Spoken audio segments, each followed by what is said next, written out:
Salut, c'est Magna Magister en direct de la bibliothèque. Et bien, aujourd'hui, je vais vous présenter un jeu qui me tient réellement beaucoup à cœur, surtout en ce moment, puisque j'ai une campagne en cours sur ce jeu et qu'il y a eu récemment la livraison de la souscription que nous attendions tous. Je veux parler évidemment de Castle Falkenstein, nouvelle version française, par les Lapins Marteaux. Alors, Castle Falkenstein, déjà, qu'est-ce que c'est? Eh bien, c'est un vieux jeu des années 90, 94. Voici la première édition en VO, puisque moi je ne possédais que l'édition en VO. J'avais gagné d'ailleurs lors d'une convention. À l'époque, on faisait des conventions de jeux de rôle dans les années 90, ça remonte à loin, et on gagnait des prix quand on avait été un bon joueur ou un bon maître du jeu. Et donc ce jeu, à l'époque, je l'avais choisi parce qu'il m'avait quand même attiré, mais j'ai mis longtemps, comment dire, avant déjà de le maîtriser, et je ne l'ai pas maîtrisé beaucoup à l'époque. Et on peut dire que aujourd'hui c'est partie remise et on s'est même bien vengé, puisque j'ai donc démarré une campagne il y a de cela un peu plus de quasiment 2 mois, avec des joueurs vraiment très très motivés. Au départ, moi j'étais pas chaud, j'ai remis ça au calendrier grec parfois, surtout en plus avec la situation que vous connaissez. C'était pas franchement évident, j'étais pas sûr de moi. Et finalement, c'est une réussite. Réellement, voilà, c'est un jeu moi, en fait, j'ai toujours eu quelques peut-être préjugés, ou comme quoi il était extrêmement dur à jouer, ou que l'univers finalement ne plairait pas aux joueurs ou ne me plairait pas. Et pourtant, on a là vraiment le précurseur du style steampunk, bon, steampunk fantasy, hein, quand même très, très appuyé, qu'on connaît, on va dire, aujourd'hui avec d'autres jeux, hein.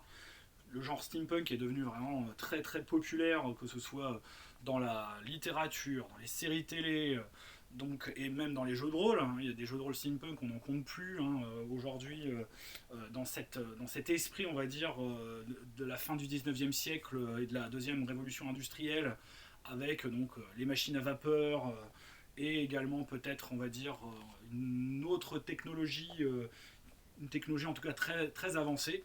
Tout ça étant évidemment issu purement et simplement des œuvres de Jules Verne. Il faut rendre quand même à César ce qui est à César. Au départ, le style steampunk, voilà, il vient, on va dire, des œuvres de Jules Verne qui sont, on va dire, magistrales, qui ont été traduits dans tellement de langues que voilà, tout le monde connaît Jules Verne. Il y a eu tellement de films adaptés de ses œuvres, des bons comme des mauvais, que voilà, c'était un des genres qui était un peu le parent pauvre au niveau de notre passion à nous, le jeu de rôle. Et aujourd'hui, c'est réparé, puisqu'en plus on a donc une nouvelle version, une nouvelle édition qui va nous permettre d'explorer, comment dire, l'univers de la nouvelle Europe. Voilà. Alors, Castle Falkenstein, voilà, au départ c'était juste donc ce livre de base, qui est donc publié par Mike Pondsmith, l'auteur, on va dire, vénérable et vénéré de Cyberpunk, et il a fait ça, qui est diamétralement opposé par rapport à ce que vous connaissez de Cyberpunk. Bon, à part le mot punk peut-être, puisque là on est dans du steampunk fantasy, il y a vraiment que ça qui est gardé, hein. Et surtout au niveau du système de jeu, puisqu'on était sur un système de jeu vraiment, on va dire, innovant, à base de cartes à jouer, qui franchement fonctionne très très bien. J'ai pu le tester, il est très player friendly, il faut quand même le reconnaître. Ça permet vraiment aux joueurs d'être vraiment les héros, comment dire, au centre de l'histoire, ce système-là. Donc, et il avait en plus l'originalité d'être lisible un peu comme un roman, puisque c'est purement et simplement par les mots en fait de Tom, qui est quelqu'un de chez nous, hein, des années 90, un informaticien dans une société qui concrètement se retrouve d'un jour comme ça, transporté donc dans le monde donc de cette nouvelle Europe, de l'Europe donc du 19e siècle. Donc il y arrive, c'est en 1865-66. Et nous, on joue donc en partir de 1870. Donc évidemment, c'est une période historiquement qui est très très riche, qui est très intéressante pour y rencontrer, on va dire, des personnages célèbres, vraiment il y a surtout des situations extrêmement intéressantes, avec donc la Troisième République en France, l'opposition avec la Prusse, l'empire colonial anglais, etc. On a vraiment énormément de situations intéressantes et des personnages historiques hauts en couleur, Napoléon III, donc Jules Verne, parce que là, dans ce monde-là, les personnages de fiction et les personnages historiques sont mélangés. Il n'y a pas de différence. C'est-à-dire que Jules Verne rencontre ses propres personnages. En fin de compte, c'est très facile à expliquer. C'est que Jules Verne, en fait, qui donc justement dans le monde de Castle Falkenstein est ministre des sciences et inventeur donc des fameux canons vernes qui protègent la France contre les vilains prussiens, d'où les vilains. Et donc, il est également écrivain. Il a écrit pas mal de romans donc d'anticipation de ce qu'on appelle aujourd'hui nous de la science-fiction, mais bon, c'était plus de l'aventure des romans d'aventure romanesque à tendance, on va dire, merveilleux scientifique, voilà, si on doit dire les choses comme ça.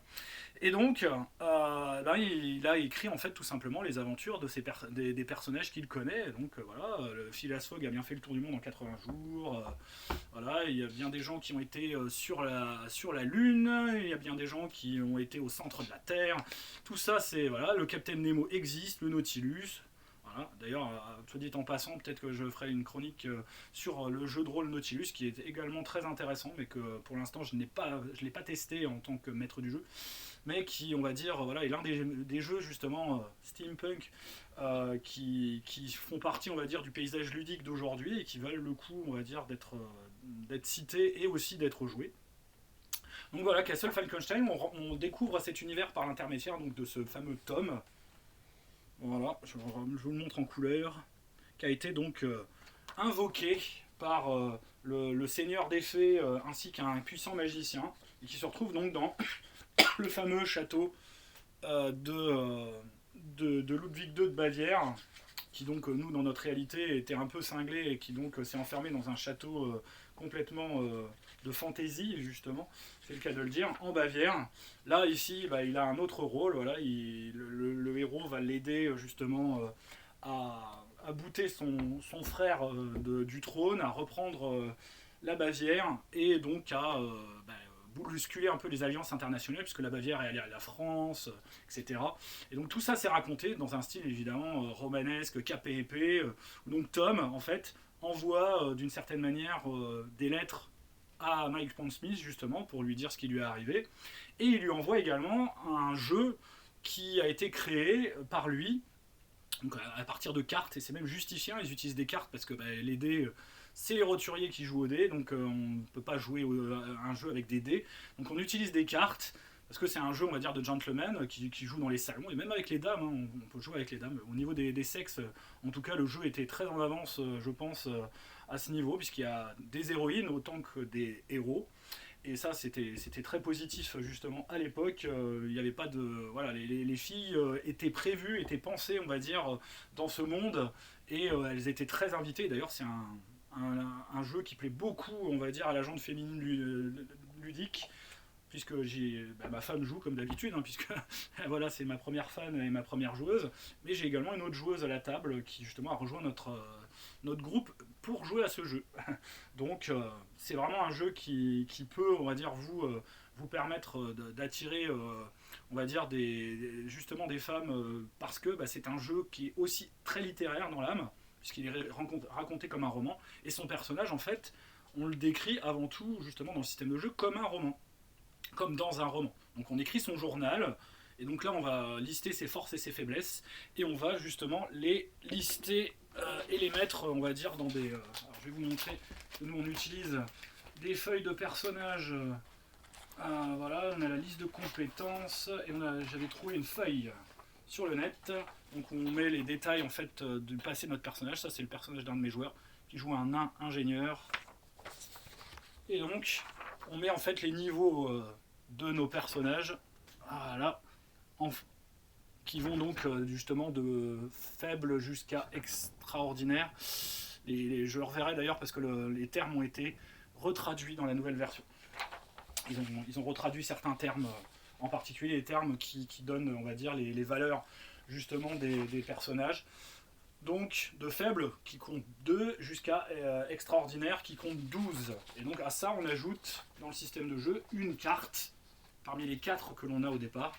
Alors normalement on a un jeu de cartes pour toute la table. Moi j'ai préféré faire un petit changement et faire en sorte que tout le monde ait son propre jeu de cartes.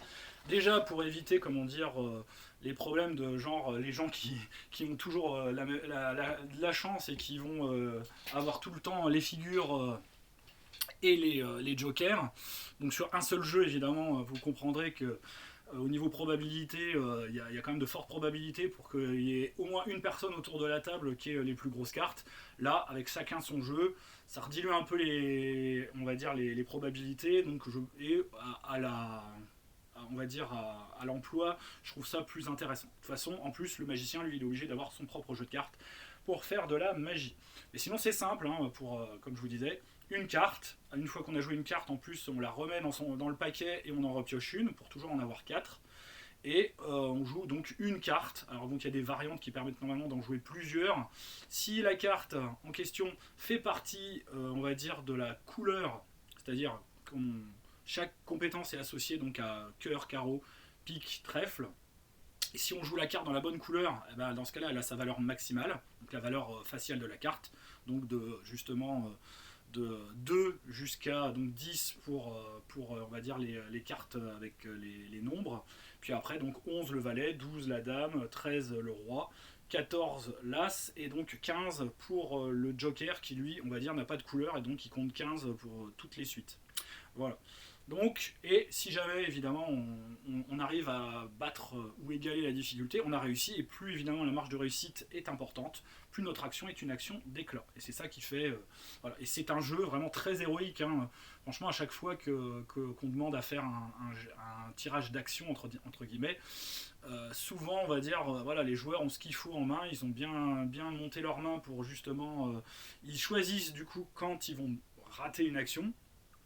Souvent les jets de perception, ce qui m'arrange bien d'ailleurs, ou des actions un peu plus mineures, et ça permet, on va dire, évidemment de raconter en fait une histoire épique. Donc moi pour l'instant je leur raconte voilà, la prise de pouvoir par un descendant, on va dire, mythique, entre guillemets, d'Alexandre le Grand, qui va donc essayer de reprendre le trône d'Égypte avec le soutien de la France. Voilà, donc moi je raconte ça en ce moment. Eux, on va dire, sont un peu dans le sillage et voilà, c'est des histoires romanesques évidemment avec des coups de théâtre, des trahisons, mais surtout aussi des histoires d'amour. Il y a eu des histoires, voilà, c'est un mélange vraiment assez détonnant, hein, où à la fois on mélange, on va dire, le côté romantique, le côté histoire d'amour, avec justement, on va dire, un côté aventure, cap et épée, et puis donc merveilleux scientifique. Et aussi féerique, hein, puisque ma femme, elle joue une fée, comment dire, à la table de jeu. Et donc on a tout ça mélangé et ça fonctionne très très bien. Moi je trouve que c'est un mélange en fin de compte qui est plutôt intéressant, et vous allez voir que dans la nouvelle gamme qui vous est proposée, ils ont vraiment tiré éminemment parti de cela, et ils proposent vraiment quelque chose de très intéressant. Donc en dehors sinon du livre de base qui présente toutes les règles, tous les PNJ, voilà, le monde, l'univers, la création, on va dire, des gadgets, la magie, etc. Voilà, c'était assez austère, hein, puisqu'on avait la première partie donc, qui était à moitié en couleur, et la deuxième partie qui était en papier, vraiment, on va dire, effet vieux papier, qui d'ailleurs est rendu également dans l'édition des Lapins Marteaux, mais c'est le papier qu'ils utilisent à peu près pour toute leur production, qui est un papier, on va dire, très léger, mais d'excellente qualité, que je trouve vraiment sensationnel, moi, en tout cas. Et donc, à part ça, il y avait eu une gamme quand même assez pléthorique, donc à souligner. Donc voilà, à peu près tout ça. Donc, un supplément Steamage, qui lui parlait, on va dire, justement des créations scientifiques, des nouveautés, on va dire, en termes de... Voilà. Par exemple, les bateaux à vapeur. Donc là, c'était vraiment tous les gadgets. Voilà, ça, c'est, on va dire, la capsule lunaire. Voilà, la machine, la fameuse machine qui creuse des trous pour aller sous terre, c'est magnifique. Voilà, les forteresses, justement, les forteresses prussiennes, etc. Donc vraiment toutes les armes de guerre et les inventions complètement délirantes, les voitures, etc. Avec des présentations de PNJ. C'est donc les deux seuls avec le livre de base qui avait été traduite en VF, qui sont maintenant très durs à trouver, et si vous les trouvez, bah, c'est très cher. Ça va peut-être un peu baisser avec la nouvelle édition. Il y avait eu également donc Comme il faut, qui sera l'un des suppléments de la gamme. Il n'a pas été livré pour l'instant, mais c'est prévu, hein, c'était dans la souscription pour laquelle j'ai pu souscrire. Et donc, c'est présentation en fait, de la société avec plein de petites variantes de règles. Présentation évidemment des codes sociaux, il y a énormément de choses en fait. Hein. C'est vraiment un supplément, on va dire, un must-have dans la gamme, voilà, avec les temps par exemple de voyage en Europe, avec des tableaux. Voilà, tout ce qui est à propos donc, des clubs de gentlemen, de la mode, de l'éducation, les règles du duel, etc. La mode féminine, qui est vraiment, voilà, c'est très intéressant. C'est vraiment un supplément. L'avoir en français, ce sera vraiment très sympa. Ils sont pas dans l'ordre de parution, hein, mais bon. Il y avait donc le livre sur la magie, The Book of Sigils, voilà, qui présentait en fait les différentes traditions magiques, puisque donc ça fonctionne par tradition magique, qui descendent évidemment plus ou moins d'une légende ou d'une société secrète, voilà, qui présente donc on va dire la culture, la tradition, ainsi que donc les ouais, vraiment l'héritage magique de chaque société. Donc ils ont un grimoire qui propose une gamme d'effets qui leur est propre. Par exemple, moi dans mon groupe, j'ai une druidesse qui, elle, donc, va faire de la magie plutôt élémentaire, qui tourne autour de la manipulation de la nature, etc. La magie est extrêmement puissante, hein, dans le jeu, je préfère vous le dire, voilà. Mais bon, ça fait partie du jeu aussi, et c'est un atout, comment dire, et c'est très, très bien fichu, très héroïque. Un livre qui était paru donc sur les fées, les êtres fées, donc les mémoires d'Oberon, des féeries. Donc là, on a vraiment la description de tous les êtres faits qui étaient présentés de manière succincte dans le livre de base, avec des nouvelles capacités et tout. Voilà, c'est vraiment très intéressant. Il y a de très belles illustrations en plus, hein, dedans, parfois. Voilà. Et donc, on nous présente également l'histoire des êtres faits. Un livre évidemment sur la création des gadgets, donc les carnets perdus de Léonard de Vinci, où donc là on a plein d'inventions et évidemment des idées, des règles pour faire ces inventions. Donc présenté vraiment comme un livre de notes, hein, à la manière de Léonard, avec donc voilà, des dessins comme ça. Il était plutôt joli, hein, voilà, tout n'était pas en couleur comme aujourd'hui, mais je trouve que ça rendait plutôt hommage, on va dire, ça donnait vraiment une ambiance. Et enfin, le dernier que j'ai acquis il y a peu de temps, Six Guns and Sorcery, qui présente en fait tout simplement le contexte des États-Unis. Donc le héros, Tom, va aux États-Unis, donc les États-Unis qui sont pas du tout fédérés, qui sont donc un assemblage plutôt très disparate d'États, justement, si j'arrive à vous retrouver la carte. Et il parle aussi un petit peu du Canada. Et c'est vraiment, c'est très très sympa. Ah oui, non, la carte, je l'ai en PDF, mais est-ce que j'arriverai à la retrouver quelque part là-dedans? Donc c'est très intéressant, mais bon, c'est vraiment pour jouer dans un contexte américain. Je pense que c'est plus une demande, hein. C'est bien fait, hein, franchement, mais le contexte européen est tellement plus proche de nous et tellement plus intéressant à nos yeux que le contexte américain, qui lui, voilà, c'est un peu un Far West avec des États-Unis, on va dire, avec des États indépendants, qui n'est pas, c'est pas mauvais, hein. Il y a vraiment cette ambiance Far West qui est plutôt intéressante. Si vous aimez le Far West et les cowboys, bon, je pense qu'à mon avis, voilà, dans le monde de Castle Frankenstein, ça reste très original, mais bon, il y a eu Deadlands, hein, qui est passé, donc on sait à quel point ça peut quand même avoir énormément d'intérêt. Donc ça, c'était pour la gamme. Il y avait eu aussi une version en système GURPS, avec un supplément qui n'était pas paru dans la gamme générale, mais je crois qu'il y avait quand même les caracs dans le supplément en question. C'était un supplément sur l'Empire Ottoman, voilà, que je n'ai pas, mais qu'un de mes joueurs a, et donc sur lequel j'ai pu jeter un œil. Voilà.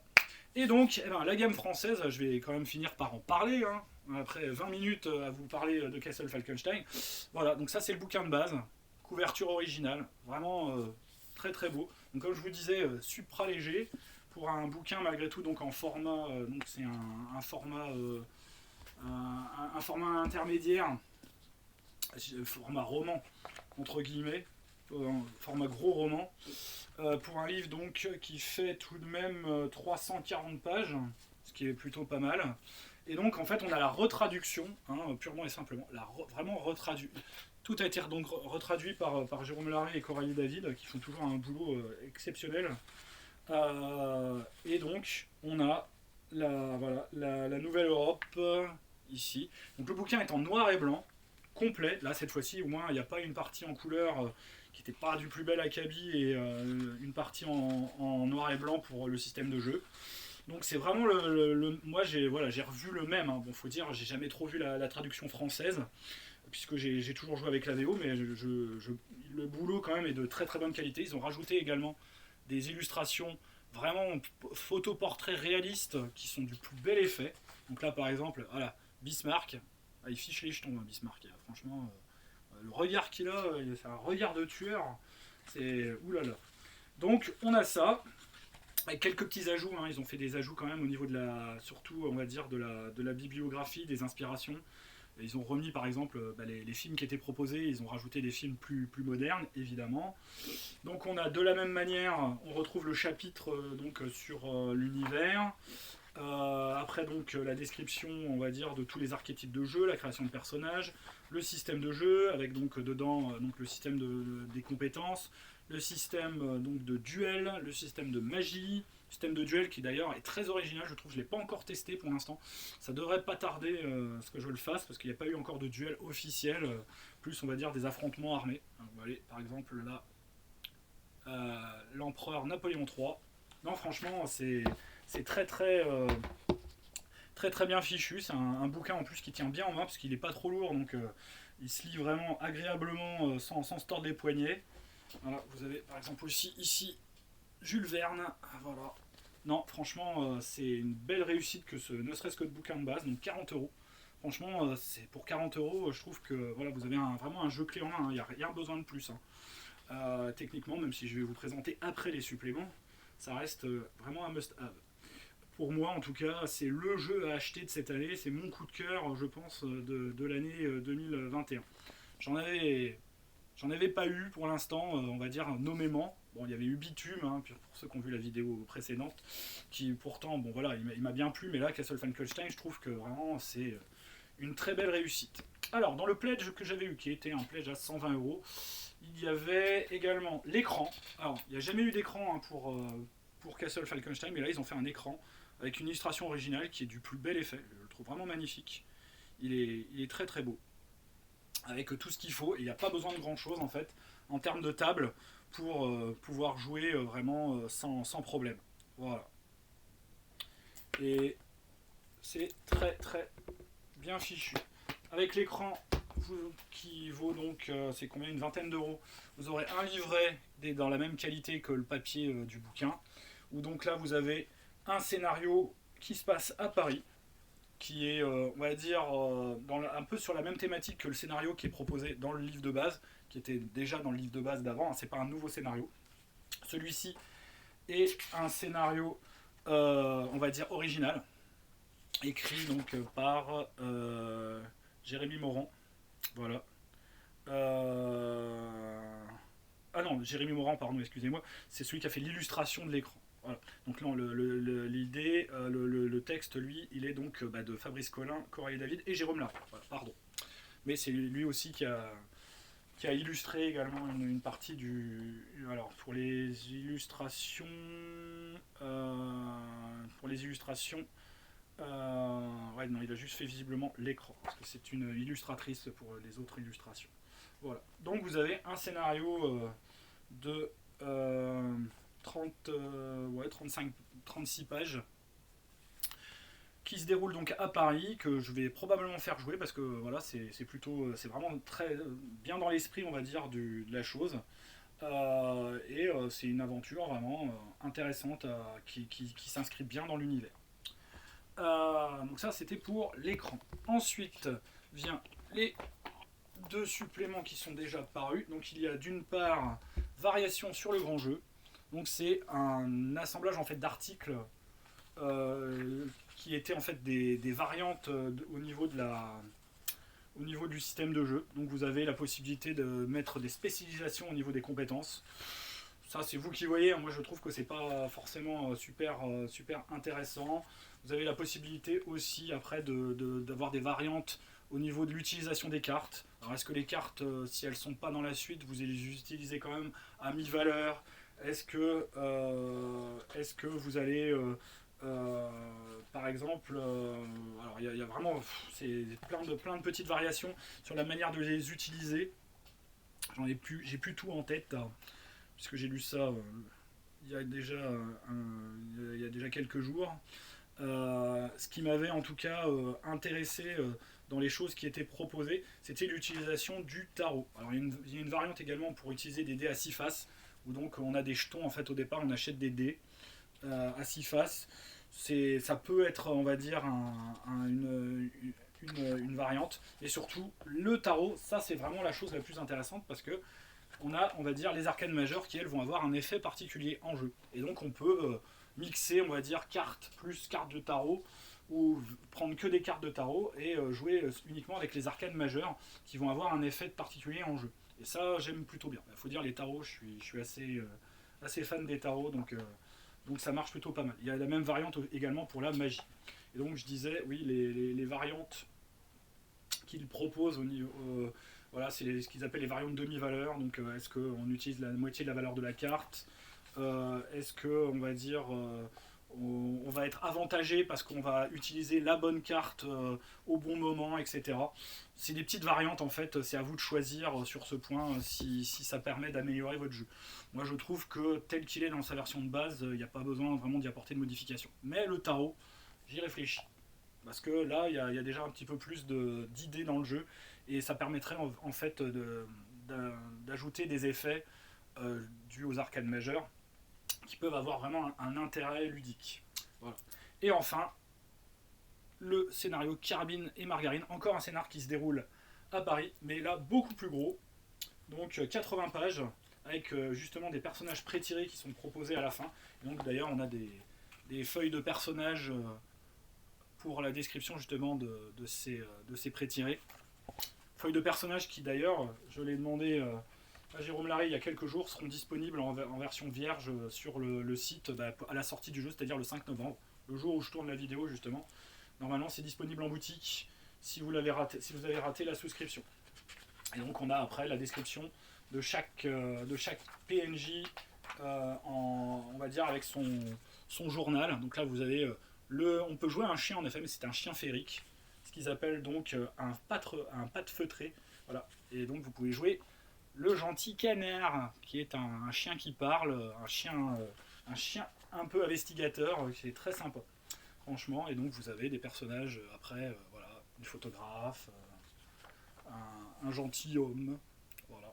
Vous avez de quoi faire au niveau de ce qui est proposé. Et donc pour ce qui est du scénario, je dévoile pas trop, mais bon, c'est sur fond en fait de lutte, de lutte sociale contre, on va dire, les progrès un peu de la mécanisation qui vont mettre un peu au chômage une partie, on va dire, de la classe féerique, c'est-à-dire les lutins, qui luttent, on va dire, qui eux, on va dire, font, enfin, travaillent en fait dans des usines qui transforment le lait en beurre. Et là, évidemment, ils sont embêtés parce que y a une usine qui va se monter où ils vont fabriquer de la margarine. Et ça va créer, on va dire, un incident social assez intéressant qui va donner lieu à toute une aventure à Paris également et qui, je pense, je le jouerai aussi. Voilà, j'en dis pas plus, mais j'ai trouvé la situation de départ vraiment très intéressante. Donc là, c'est une traduction, hein. C'est pas un scénario original, mais je pense qu'il en vaut largement la peine. Et enfin, en cadeau, au niveau de la souscription, on avait la carte de la Nouvelle Europe. Faite par Akae, évidemment. Voilà, on reconnaîtra son style. Elle est vraiment très, très belle en plus. Puisque quand même, il y a des spécificités géographiques au niveau de la carte de la Nouvelle Europe. Donc c'est bien quand même d'avoir une carte, parce que c'est pas exactement les contours géographiques de notre Europe à nous. Il y a, vous l'aurez remarqué, un gros trou en fait. Il manque les Pays-Bas. Il y a une mer intérieure en fait ici qui va justement jusqu'en Bavière. Donc on a tout le haut ici qui est devenu une mer intérieure. C'est expliqué d'ailleurs dans le BG. Comment se fait ça? Voilà. Donc ça, c'est pour l'essentiel de la gamme, donc il y aura encore Comme il faut qui va arriver un peu plus tard, et j'espère d'autres suppléments, d'autres scénarios, d'autres choses qui viendront, on va dire, encore enrichir la gamme, parce que là on a vraiment un très très beau travail. Vraiment, moi je suis abasourdi, hein, franchement, par le travail qui a été fait en si peu. Enfin, ils préparaient leur coup, hein, de toute façon, tout était déjà quasiment prêt. Et dans les starting blocks, hein, le PDF était déjà prêt quand la souscription a eu lieu. Et c'était donc au printemps dernier, si mes souvenirs sont bons, ça a été extrêmement rapide. Donc voilà, les souscriptions, on aime bien ça quand justement c'est du travail sérieux, que les gens, on va dire, livrent dans les temps. Alors bon, ils avaient quelques semaines de retard, hein, enfin, quand même pas. Moi j'aurais bien voulu l'avoir pour fin septembre ou pour Octogone. J'ai eu un petit peu plus tard. Mais c'est pas bien grave, franchement, avoir juste quelques semaines de retard par les temps qui courent, c'est rien du tout. Surtout qu'en plus, là, c'est l'impression en Europe, donc c'est ça, sûrement ça qui a fait que c'est arrivé beaucoup plus tôt, parce que bah, voilà, on peut aussi imprimer en Europe et on peut imprimer des ouvrages de qualité, et ça, c'est très bien. Voilà. Donc, l'impression, j'avais vu où ça avait été imprimé. Je pense que ça doit être sûrement comme d'habitude. En ce moment, c'est en Lituanie hein, qu'ils impriment beaucoup. Euh, et j'arrive pas à retrouver l'info. Je l'avais vu, je l'avais lu quelque part. Et j'arrive pas à la retrouver, évidemment, sinon ce serait pas drôle. Oui, c'est ça, Standard Impressa UE, août 2021. Donc je pense qu'à mon avis, Standard Impressa Europe, ouais, ça doit être la Lituanie. Ceux qui le savent me le diront dans les commentaires. Voilà, donc un autre jeu qu'il faut absolument acheter, on va dire, en tout cas pendant cette période de rentrée, à offrir sous le sapin si vous voulez, Castle Falkenstein, décidez un MJ ou si vous voulez maîtriser, c'est le jeu comment dire qu'il vous faut, parce que franchement son système de jeu c'est pas prise de tête en fait à l'emploi, et on est vraiment dans un univers où vous pouvez faire ce que vous voulez, tout autant plus sur le côté magique, le côté steampunk, le côté politique. Vous avez vraiment la possibilité, si vous aimez cette période, ou que vous voulez la découvrir un peu plus, de vraiment faire quelque chose de très très sympa. Et moi je vous invite vraiment à vous y mettre, ça en vaut largement la peine. Surtout que là on a vraiment une édition française de qualité, et ça serait vraiment bien, on va dire, de soutenir un tel travail. Parce que voilà, la souscription avait été vraiment une réussite, et j'espère aussi que ce sera une réussite en boutique, parce que ça le mérite bien, et c'est déjà dispo en boutique à l'heure où je vous parle. Voilà ce que j'avais à dire sur Castle Falkenstein. J'en dirai probablement quelques mots quand il y aura des suppléments qui vont sortir, mais à mon avis ça en vaut largement la peine. Allez, à bientôt pour d'autres découvertes ludiques, d'autres nouveautés et d'autres sujets que j'aurai l'occasion de traiter. Et sinon, là c'est le week-end, profitez-en, jouez bien. À la prochaine, salut!